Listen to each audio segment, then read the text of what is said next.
आगे आ जाते हैं भाई, producer equilibrium under a perfect competition, या फिर बोला जाए एंड इम्परफेक्ट कंपटीशन, कि प्रोड्यूसर इक्विलिब्रियम स्थिति पर कैसे आता है। हमने तो ये देख लिया भाई दोनों के बीच, सबके बीच में रिलेशन क्या होता है। अब इक्विलिब्रियम किस स्थिति पर आता है, तो याद रखना कि इक्विलिब्रियम वैसा स्थिति होता है जहां पर प्रोड्यूसर को सबसे ज्यादा मैक्सिमम प्रॉफिट हो। ठीक है, एक बात ये याद रखना। अब मैक्सिमम प्रॉफिट कब होगा उसके बारे में हमें, मैक्सिमम प्रॉफिट तब होता है जब गैप ज्यादा होता है टोटल कॉस्ट और मार्जिनल कॉस्ट के बीच में। ठीक है, अब आगे देखो, goal of the producer, the profit is the ultimate aim of the business. Simple सी बात है, कोई भी अगर बिजनेस कर रहा है तो वो किस लिए कर रहा है, प्रॉफिट के लिए। अगर प्रॉफिट नहीं होगा तो वो बिजनेस करेगा ही क्यों, सिंपल सी बात है।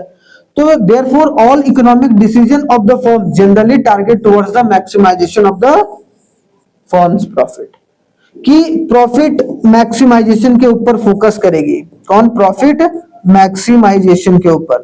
ठीक है, मैक्सिमाइजेशन के ऊपर फोकस किया जाएगा कोई भी कंपनी के द्वारा। ठीक है, क्योंकि अल्टीमेट गोल ही है उसका प्रॉफिट कमाना।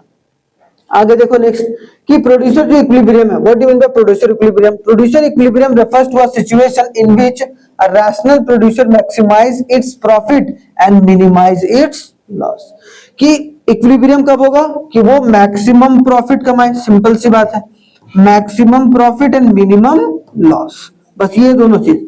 अगर मिनिमम लॉस, ये दोनों टारगेट रहता है, अगर ये दोनों फुलफिल हो रहा है, मैक्सिमम अगर प्रॉफिट कर पा रहा है और मिनिमम अगर लॉस कर पा रहा है, मतलब कि प्रोड्यूसर किस स्थिति में है, इक्विलिब्रियम स्थिति में देखने को मिलता है। ठीक है, जो कि इंपॉर्टेंट भी है, समझ में आया। ठीक है, आगे आ जाओ भाई, नेक्स्ट क्या देखने को मिलता है, it is also known as profit maximization situation. अगर कोई बोलेगा कि प्रॉफिट मैक्सिमाइजेशन सिचुएशन कब इनिशिएट होता है भाई, तो जब एक तरीके से प्रोड्यूसर क्या है, इक्विलिब्रियम में। तो कोई बोलेगा what do you mean by profit maximization situation, तो प्रॉफिट मैक्सिमाइजेशन सिचुएशन उन सिचुएशन को बोलते हैं जब एक प्रोड्यूसर इक्विलिब्रियम में होता है। और एक प्रोड्यूसर या जो कोई प्रोड्यूस कर रहा है कोई भी चीज का, वो कब वो इक्विलिब्रियम में होगा, ये बैलेंस में होगा, जब वो प्रॉफिट को मैक्सिमाइज कर पा रहा है और लॉस को मिनिमाइज कर पा रहा है। ठीक है, सिंपल से। तो दो अप्रोच होता है प्रोड्यूसर के इक्विलिब्रियम को बताने के लिए। ठीक है, जैसे कि आपको देखने को मिलेगा टीआर और टीसी अप्रोच, कि total revenue and total cost. ठीक है, इन दोनों के अप्रोच के हिसाब से हम ये बताएंगे कि प्रोड्यूसर इक्विलिब्रियम कहां होगा। बहुत बार सवाल पूछा गया है, बहुत इंपॉर्टेंट है। दूसरा जो अप्रोच है, मार्जिनल रेवेन्यू और मार्जिनल कॉस्ट जो अप्रोच। अब देखो भाई, यहां पर सबसे पहले हम लोग देखेंगे producer equilibrium using total revenue and total cost approach under perfect competition.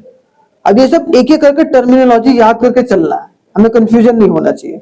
यहाँ क्या बोला भाई, परफेक्ट कंपटीशन। अब परफेक्ट कंपटीशन मार्केट वैसा मार्केट होता है जहां पर प्राइस क्या देखने को मिलता है, ज्यादा फ्लक्चुएट नहीं करता है। ठीक है, अब यहां समझना कि परफेक्ट कंपटीशन मार्केट के अंदर जो है वो टोटल रेवेन्यू और टोटल कॉस्ट के माध्यम से या मीडियम से कैसे एक प्रोड्यूसर जो है इक्विलिब्रियम के सिचुएशन तक पहुंच सकता है, जहां से वो प्रोड्यूसर मैक्सिमाइज कर पाए अपनी प्रॉफिट को।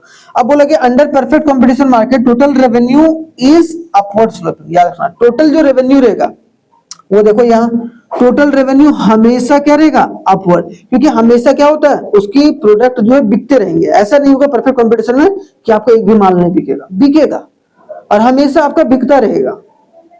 बहुत कम ही बार ऐसा होता है कि जब आपने प्राइस में कुछ छेड़छाड़ कर दिया तभी कोई दिक्कत होगा। जनरली परफेक्ट कॉम्पिटिटिव मार्केट में प्राइस की छेड़छाड़ नहीं होती है, जिसकी वजह से टोटल रेवेन्यू मतलब जो कंपनी जो पैसा कमाती है कोई भी प्रोडक्ट या सर्विस को बेचकर, वो हमेशा कुछ ना कुछ होता रहता है। ये देखो, मान लो कि सिंपल सी बात है, एक गली मोहल्ले में 4 दुकानें हैं राशन की। राशन जनरली वो कौन सा परफेक्ट कंपटीशन का मार्केट है भाई, तो राशन कहीं ना कहीं उसमें कस्टमर तो टपक ही जाएंगे। ऐसा नहीं होगा कि वो दुकानदार दिन भर में कुछ नहीं कमाया, बहुत कम चांस है, बहुत मिनिमम चांस है कि ऐसा कुछ हो, है कि नहीं। तो उसका रेवेन्यू कुछ ना कुछ तो पैसा आएगा फिर बेचने से, और जो बेचने से पैसा आता है वो हम लोग क्या बोलते हैं, उसको रेवेन्यू बोलते हैं। अब यहां समझो, अपवर्ड स्लोपिंग होगा सबसे पहली बात। A firm is said to be an equilibrium when producer maximize his profit. हमने क्या पढ़ा कि भाई एक फर्म इक्विलिब्रियम में या फिर एक प्रोड्यूसर इक्विलिब्रियम में कब होगा, जब वो अपनी प्रॉफिट को मैक्सिमाइज कर रहा है, जब वो पैसा बहुत ज्यादा कमा रहा है प्रॉफिट। दैट इज जो प्रॉफिट कब कहलाता भाई, टोटल रेवेन्यू और टोटल कॉस्ट इज मैक्सिमम। मतलब क्या कि जो टोटल रेवेन्यू और जो टोटल कॉस्ट है वो मैक्सिमम पर पहुंच जाए। अब यहां पर अगर देखा जाए तो यहां पर क्या बोला गया, द प्रोड्यूसर जो इज, अब एक बात यहां पर, यहां थोड़ा सा ना उल्टा हो गया, इसको ऐसा कर लो, profit is equal to total revenue minus total cost, है ना, कि जितना टोटल कॉस्ट लगा और जितना टोटल रेवेन्यू आया उससे क्या निकल गया, अब प्रॉफिट। अब प्रॉफिट को जब मैक्सिमाइज करेगा तो प्रोड्यूसर क्या होगा, इक्विलिब्रियम में। ठीक है, जितना पैसा बेच के कमाया और जितना पैसा लगा है उन दोनों को माइनस कर दिया तो प्रॉफिट निकल के आ गया। ठीक है, तो producer will be in equilibrium कब होगा, एट अ पॉइंट ए से A1, मतलब जब ना ये जो टोटल रेवेन्यू और जो टोटल कॉस्ट का जो कर्व है उनके बीच में जब मैक्सिमम गैप होगा, देख रहे हो मैक्सिमम गैप आपको कहां देखने को मिल रहा है, A से लेकर A1 के बीच में, देख रहे हो। तो याद रखना है कि टोटल रेवेन्यू शुरुआत में जो होगा वो टोटल रेवेन्यू ऐसे होगा, टोटल कॉस्ट जो होगा, कॉस्ट ऊपर नीचे जाते रहता है, क्योंकि रॉ मटेरियल का कॉस्ट कभी नीचे कभी कम, कभी जो वेजेस है वो कम कभी ज्यादा, तो उसके हिसाब से कोई भी चेंजेस होते रहता है। जिसकी वजह से अगर कोई बोलेगा कि भाई बताओ कि जो टीआर और टीसी के माध्यम से या फिर मीडियम से कैसे प्रोड्यूसर इक्विलिब्रियम होगा, तो आप बता सकते हैं कि जब दोनों के कर्व के बीच में मैक्सिमम गैप होगा, ठीक है, तो producer will be in equilibrium at point A से A1 where the gap between TR and TC are maximum. यहां पर क्या है, जो गैप है वो क्या मैक्सिमम है, और ये मैक्सिमम गैप जो बन के आया है उसको हम लोग क्या बोलेंगे, प्रोड्यूसर इक्विलिब्रियम में है। इस स्थिति में जब गैप मैक्सिमम है, यहां पर नहीं है, यहां पर नहीं है, यहां पर है प्रोड्यूसर इक्विलिब्रियम पर। समझ में आए? तो ये ग्राफ जब बनाया जाता है तो एक तरीके से आपको समझ में आना चाहिए, अगर किसी भी कंपनी का ग्राफ अगर इस तरीके का है कि टीसी नीचे है टीआर ऊपर है, इन दोनों के बीच में गैप ज्यादा है, जैसे यहाँ गैप कम है, यहाँ गैप कम है, यहाँ गैप कम है, यहाँ गैप कम है, सबसे ज्यादा गैप इन दोनों के बीच में ही है, इसकी वजह से वहां पर क्या है, प्रोड्यूसर इक्विलिब्रियम स्थिति में देखने को मिलेगा परफेक्ट कंपटीशन में। अब देखो प्रोड्यूसर इक्विलिब्रियम, ठीक है, using total revenue and total cost approach के हिसाब से अंडर इम्परफेक्ट कंपटीशन। अभी हमने परफेक्ट कंपटीशन देखा, अभी हम लोग क्या देखेंगे, imperfect competition. Under imperfect competition में क्या होता है, प्राइस जो होता है वो चेंज होता है, ठीक है, चेंज घटता या बढ़ता है, लेकिन परफेक्ट कंपटीशन में प्राइस घटता बढ़ता नहीं, कांस्टेंट रहता है। तो under imperfect competition TR initially increases and eventually falls. TR क्या होगा, वहां क्या हो रहा था, टीआर हमेशा बढ़ता जा रहा था परफेक्ट कंपटीशन में। यहां पर क्या होगा, टीआर इनिशियली तो इंक्रीज करेगा फिर फॉल कर जाएगा टोटल रेवेन्यू, ठीक है। लेकिन however a firm under imperfect competition will be in the equilibrium of the point where the producer maximize his profit given his cost. मतलब जितना भी पैसा लगाया है उससे ज्यादा मैक्सिमम प्रॉफिट कब होगा, जब इन दोनों के बीच में गैप सबसे ज्यादा होगा। कम कहां है, कम कहां है, सबसे ज्यादा है। मतलब क्या हो गया कि यहां पर क्या बोला गया, producer will be in equilibrium at point where he attains the maximum point A से A1 के, जहां पर मैक्सिमम पॉइंट अटेन किया। समझ में आया, जो मैक्सिमम गैप क्रिएट हो गया है। तो यहां पर बस एक ही फर्क है, वहां पर जो इम्परफेक्ट मार्केट में और परफेक्ट कंपटीशन में, तो परफेक्ट कंपटीशन में क्या था, इंक्रीजिंग रेट पे बढ़ता जा रहा था, और यहाँ पर इम्परफेक्ट में क्या हो रहा था, नीचे से ऊपर, मतलब शुरुआत में बढ़ेगा फिर घटेगा टोटल रेवेन्यू, लेकिन परफेक्ट कंपटीशन में ऐसा नहीं है, ठीक है।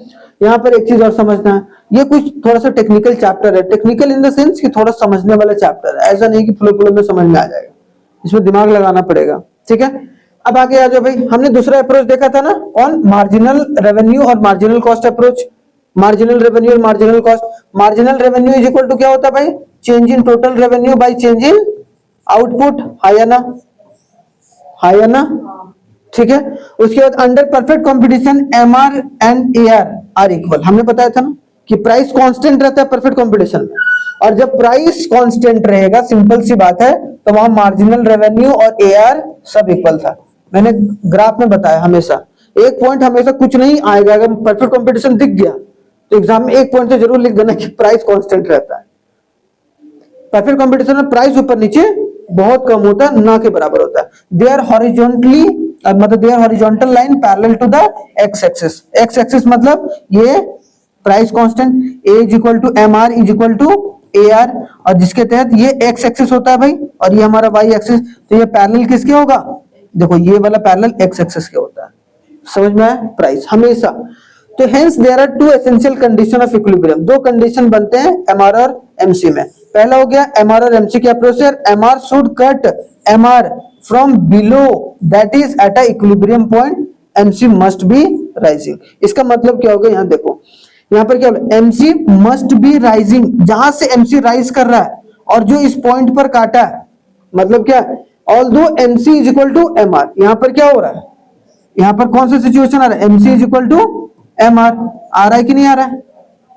एक तो बात ये समझ में आ गया कि जहां एमसी और एमआर बराबर, और यहां पर देखो क्योंकि हम दो अप्रोच के थे, एमसी और एमआर के अप्रोच के हिसाब से परफेक्ट कॉम्बिनेशन में इक्विलिब्रियम ढूंढ रहे हैं भाई, अब ढूंढ रहे हैं। अब चूंकि यहाँ पर ए आर एम आर और पी जो होता है बराबर होता है, तो शुरुआत में जो है कम होता है एमसी, ठीक है, मार्जिनल कॉस्ट, उसके बाद मार्जिनल कॉस्ट बढ़ता है, और जब बढ़ता रहता है तब एक तरीके से पॉइंट पर कट करेगा जब MC is equal to MR होगा। और ठीक है, तो ऑल्दो एमआर और MC is also satisfied at a point A but does not satisfy the second condition, MC must be rising, so the producer will be in equilibrium at point B। यहां पर equilibrium नहीं होगा, क्यों नहीं होगा भाई, क्योंकि दूसरा कंडीशन क्या बोलता है, पहला कंडीशन तो हमारा ये बोला कि एमसी और जो एमआर होगा वो इक्वल होगा, ठीक है, और दूसरा हमारा क्या बोला कि यहां पर देखो एमसी मस्ट राइजिंग, एमसी बढ़ते हुए होना चाहिए, लेकिन यहां पर क्या शुरुआत एक पॉइंट पे देखो घट रहा है ना एमसी, तो घटते हुए कंडीशन पे कभी भी यहां पर एक तो सिचुएशन फुलफिल हो रहा है कि M R is equal to MC है, ये तो, लेकिन यहां पर दूसरा सिचुएशन, कौन सा सिचुएशन, कि जो एम आर हो एमसी जो होगा वो राइजिंग होना चाहिए, राइजिंग हो रहा है, नहीं हो रहा है, राइजिंग कहां हो रहा है, यहाँ एमसी इज राइजिंग, यहाँ बढ़ते हुए आ रहा है ना, तो ये पॉइंट पर इक्विलिब्रियम पॉइंट होगा। बहुत टेक्निकल चीजें हैं जो कंपनीज में लागू होती हैं अपनी प्रॉफिट को देखने के लिए, ठीक है। तो मार्जिनल कॉस्ट मार्जिनल रेवेन्यू के बराबर होना चाहिए और एमसी बढ़ते हुए होना चाहिए। अगर मार्जिनल कॉस्ट बढ़ रहा है तब कंज्यूमर जो है इक्विलिब्रियम में है, किस अप्रोच के तहत, एमसी एंड एमआर के अप्रोच के हिसाब से। आई बात समझ में, यहां तक समझ में आया, कोई दिक्कत नहीं, 2-3 बार पढ़ोगे ना मजा आ जाएगा, तब ना पूरा समझ में आने लगता है, ठीक है, क्लियर हो गया यहां तक। अब